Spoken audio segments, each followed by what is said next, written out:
नमस्कार, मानस मिश्रा और news India में आप सभी का बहुत बहुत स्वागत करता हूं। हम आप SC/ST एक्ट केस को बहुत सारे लोगों पर अब तक लगता देखते हुए आए हैं, लेकिन आज की जो घटना, जो केस है जिसको हम बताने जा रहे हैं, क्योंकि अब इस पर सुप्रीम कोर्ट में chief justice of India justice Suryakant की कोर्ट में ये मुख्यमंत्री के ऊपर जो SC/ST एक्ट लगा हुआ था वो पहुंच गई सुप्रीम कोर्ट के चीफ जस्टिस ऑफ इंडिया के पास। अब आप सोचिए इसका प्रयोग और दुरुपयोग कितना हो रहा है। जो एक्ट बनाया गया कि कुछ लोग जो नीचे तबके के हैं उनका उत्थान करने के लिए समाज में, लेकिन वो समाज में उत्थान के नाम पर शोषण का कानून बन गया। और इस शोषण का कानून आम आदमी तो छोड़ दीजिए, हम अब तक विष्णु तिवारी और बहुत सारी कहानियां सुनाते रहे कि विष्णु तिवारी और वगैरह वगैरह वगैरह, क्योंकि वगैरह वगैरह कहना पड़ेगा ही, क्योंकि ये लोग आम लोग हैं। लेकिन जब एक मुख्यमंत्री के ऊपर SC/ST का केस लग जाए, और वो मामला आज का नहीं था, 2016 में केस लगा, और आज सुप्रीम कोर्ट में अब ये मामला पहुंचा चीफ जस्टिस ऑफ इंडिया के पास। आपको हैरान वाकई में रह जाएंगे कि चीफ जस्टिस ऑफ इंडिया खुद इस केस को देख करके हैरान ना गए। पूरी खबर देखिएगा और इस पूरे प्रकरण पर अपनी राय प्रतिक्रिया जरूर दीजिएगा, और जितना हो सके कम से कम अपने हित मित्रों को तो जरूर ही पहुंचाएं, जिससे कम से कम जो लोग वोट देने आते हैं सरकारें भी इसको लेकर के कम से कम एक बार जगें कि ऐसे कानून जो एक तरफा एक समुदाय के लोगों को एक ऐसे लोगों को उठाने के लिए काम करोगी कि आप जो पेड़ ग्रोथ कर चुका है उस पेड़ का आप गला काट देंगे।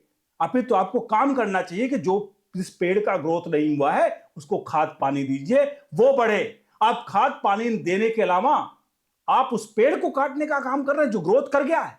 ये है हमारा कानून, और इस कानून का इस तरह से दुरुपयोग हो रहा है जो आप साफ तौर पर देख रहे हैं। मैं नहीं कह रहा हूं कि सिर्फ SC/ST एक्ट का दुरुपयोग हो रहा है, दुरुपयोग कानून के बहुत हो रहे हैं, लेकिन इसके लिए बहुत सारी चीजें बनी हुई हैं, जहां पर अश्विनी उपाध्याय सुप्रीम कोर्ट के वकील बार बार कहते हैं कि आप फर्जी अगर FIR हो रही है, जो FIR डलवा रहा है, तो आप लिखिए ना कि अगर कोई फर्जी FIR दर्ज कराएगा, जितने साल की सजा सामने वाले को है उससे दुगनी सजा होगी अगर झूठी FIR लिखवाएगा कोई। लेकिन नहीं, हमारे देश में संसद में बैठे नेता सो रहे हैं, क्योंकि उनको तो अपनी राजनीतिक रोटी सेकनी है, और उनको सिर्फ यह करना है कि हां हमने दबे कुचले लोगों को उठा दिया, लेकिन गला काट दिया। जो पेड़ ग्रोथ कर गए हैं उनका गला काट रहे हैं, ये कोई नहीं देख रहा। बहरहाल आपको सीधे ले चलते हैं उस प्रकरण की तरफ जो आज आपको अंदर से हिला कर रख देगा। हम राजनीति थोड़ा छोड़ देंगे, ये मत देखिएगा कि आप किस पार्टी के हैं, कि हो सकता है कुछ लोग कहें किस पार्टी से हैं, क्या है फलाना ढमका। ये मामला है तेलंगाना के मुख्यमंत्री, जी हां, तेलंगाना के मुख्यमंत्री का यह मामला है जिसके ऊपर SC/ST का केस लगाया गया था। जी हां, नाम इनका है ए रेवंता रेड्डी। जी हां, ए रेवंता रेड्डी पर 2016 की एक घटना, जिसमें उनके ऊपर 2016 में SC/ST एक्ट के तहत मुकदमा दर्ज किया गया। यह मुकदमा हाई कोर्ट पहुंचता है, उसके बाद हाई कोर्ट से फैसला आता है, उस फैसले के खिलाफ मामला सुप्रीम कोर्ट पहुंचता है। अब समझिएगा थोड़ा मामला क्या था, क्योंकि यह मामला जो था वो रेड्डी के खिलाफ 2016 में अनुसूचित जाति अनुसूचित जनजाति एक्ट 1989 SC एक्ट के तहत यह केस दायर किया गया था 2016 में। अब इस पूरे प्रकरण में जो मामला क्या था, किस मामले में किया गया था, इसमें रेवंता रेड्डी पर आरोप था कि उनके उकसाने पर दूसरे आरोपियों ने एक वहां पर रौजोल constitutionally MC mutually aided cooperative housing society limited है, वहां पर कुछ लोगों ने घुसकर JCB ट्रकों से सोसाइटी के प्रॉपर्टी की तोड़फोड़ की, और शिकायत करने वाले पेडी राजू ने हमला रोकने की कोशिश की, तो उन पर जातिवादी बातें कही गई। यानी मुख्यमंत्री रेवंता रेड्डी जो इस समय हैं, इनके उकसावे में कुछ लोग उनके बोलने पर, इनके उकसावा देने पर कुछ लोग पहुंचते हैं, कोई कहीं पर तोड़फोड़ मचती है। जब वो लोग वहां पर रोकते हैं तो मुख्यमंत्री उनको ये उनके लोग उनको जातिगत टिप्पणी उनके ऊपर करते हैं, और उसके बाद सीधे SC/ST का एक्ट मुख्यमंत्री के ऊपर जो इस समय है उनका केस कर दिया जाता है। मामला पहुंचता है हाई कोर्ट में जज साहब सुनवाई करते हैं। जज साहब जब चीजें देखते हैं, सब कुछ देखते हैं, साक्ष्य देखते हैं, सबूत देखते हैं, तो जज साहब कहते हैं कि ये मामला तो कहीं से बनता ही नहीं है, और जज साहब SC/ST एक्ट को खारिज कर देते हैं। अब सोचिए, एक मुख्यमंत्री पद का उम्मीदवार, मतलब कैसा व्यक्ति रहा होगा जो आज मुख्यमंत्री, उस वक्त सांसद था, लेकिन आज वो मुख्यमंत्री है, तब भी वो किस तरह से घसीटे में आ रहा, समझिएगा, लपेटे में आ रहा है SC/ST एक्ट के केस में। तो वो याचिका खारिज कर दी गई। अब वो याचिका जब खारिज कर दी गई, अब ये याचिका पहुंचती है सुप्रीम कोर्ट में। सुप्रीम कोर्ट में ये याचिका पहुंचती है। इस समय सुप्रीम कोर्ट में chief justice of India justice Suryakant, justice जयमाला बागची और जस्टिस पिंपल पंचोली के बेंच में ये मामला पहुंचता है, क्योंकि उन्होंने साफ तौर पर इसको सुनवाई करते हुए चीफ जस्टिस ऑफ इंडिया ने कहा कि हमें पता है ऐसे केसेज किस लिए और क्यों किए जाते हैं। ध्यान रखिएगा, उन्होंने कहा, चीफ जस्टिस ऑफ इंडिया ने कहा, हमें पता है ऐसे केसेज, इन केसेज का उपयोग दुरुपयोग किस लिए किया जाता है। उन्होंने साफ कहा कि हाई कोर्ट ने जो फैसला लिया वो फैसला बिल्कुल सही है, तर्कसंगत है, उसमें कोई भी कहीं भी कोई खामियां नहीं है। अब किसी को भी राजनीतिक उसमें फंसाने के लिए आप SC/ST एक्ट केस लगाओगे, आप समझिएगा, इसमें राजनीतिक उसको फंसाने के लिए नहीं। एक मुख्यमंत्री को SC/ST एक्ट के केस में फंसाया इस समय जा रहा जब वो मुख्यमंत्री है, पुराने केस को उठाकर, यानी कि इतना ज्यादा स्ट्रांग है SC/ST एक्ट।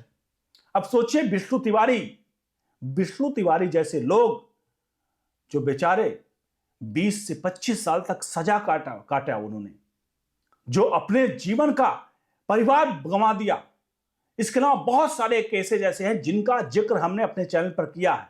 हम बार बार इसलिए इस केसेज को लेकर आ रहे हैं क्योंकि जो UGC अधिनियम लाया, मोदी सरकार ने कुछ किया हो या ना किया हो, एक काम तो जरूर किया है, उन्होंने जगा दिया है। जिसे कहते हैं जागो ग्राहक जागो, उसी तरह जागो SC/ST एक्ट से पीड़ित लोग जागो, वक्त आ गया, आप अपनी दर्द को कहो और जिससे कम से कम सरकारों तक पहुंचे और सरकारें उसका फैसला लें। तो UGC अधिनियम एक तरह से आग में घी डालने का काम किया है। जो SC/ST एक्ट था उसको सच्चाई आज बताने का काम किया। नहीं शायद आज मैं भी यहां पर इस बात का जिक्र नहीं कर रहा होता कि एक मुख्यमंत्री के ऊपर SC/ST केस लगा और उसके बाद अब सुप्रीम कोर्ट में पहुंचा है, और सुप्रीम कोर्ट में चीफ जस्टिस ऑफ इंडिया ने कहा कि ये सब चीजें राजनीतिक उकसाव में फलाना ढमका करके उसको याचिका को सुप्रीम कोर्ट ने भी खारिज कर दिया। तो आप सभी इतने खतरनाक केसेज, ऐसी चीजों पर आप क्या कहते हैं, आप जरूर लिखिएगा। हम देश हित में काम करें, आपको लगता है तो आप नीचे दिए नंबर पर सहायता राशि भी जरूर भेजिए, क्योंकि ऐसे केसेस, ऐसे चीजें जो समाज में दुर्भावना पैदा करें, उस ऐसी चीजों को समाज का हिस्सा या संविधान का हिस्सा हमें लगता है नहीं होना चाहिए। मेरे ख्याल से आप भी इस मेरे वक्तव्य से सहमत होंगे कि जो भी कानून समाज में दुर्भावना पैदा करे, ऐसे कानून की आवश्यकता एक सभ्य समाज को नहीं है। अगर ऐसा कानून है तो समाज को किस तरफ हम ले जा रहे हैं, उसको सभ्यता की तरफ ले जा रहे हैं, क्या हम असभ्य समाज की तरफ ले जा रहे हैं जहां द्वेष भाव पैदा किया जाए कानून के कारण।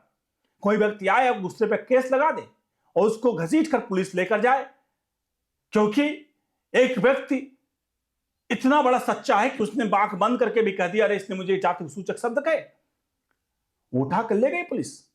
और कल को उसके ऊपर अगर चीजें गलत भी साबित हो जाए कि उसने FIR गलत लिखवाई थी, तो उसमें भी सोचिए, बहुत सारी खबरें आप सुनते होंगे, थोड़ा इसमें आपको रुकना पड़ेगा, बहुत सारी आप खबरें सुनते होंगे जहां आप देखते होंगे कि जिसने FIR दर्ज करवाई, जिस व्यक्ति ने, उसके खिलाफ जो केस मान लीजिए पढ़ता है, नहीं जिसने FIR दर्ज करवाई उसके खिलाफ केस चला आता है, दूसरा व्यक्ति छूट जाता है, तो ऐसा नहीं कि उस पर तुरंत ही FIR हो जाएगा SC/ST वाले पर, नहीं, उसमें भी जो भैया जो बरी होकर छूट रहा है उसको जहमत लेनी पड़ेगी, उसको भी साबित करना पड़ेगा कि भैया SC/ST एक्ट का केस इसने जो लगाया था वो झूठा था।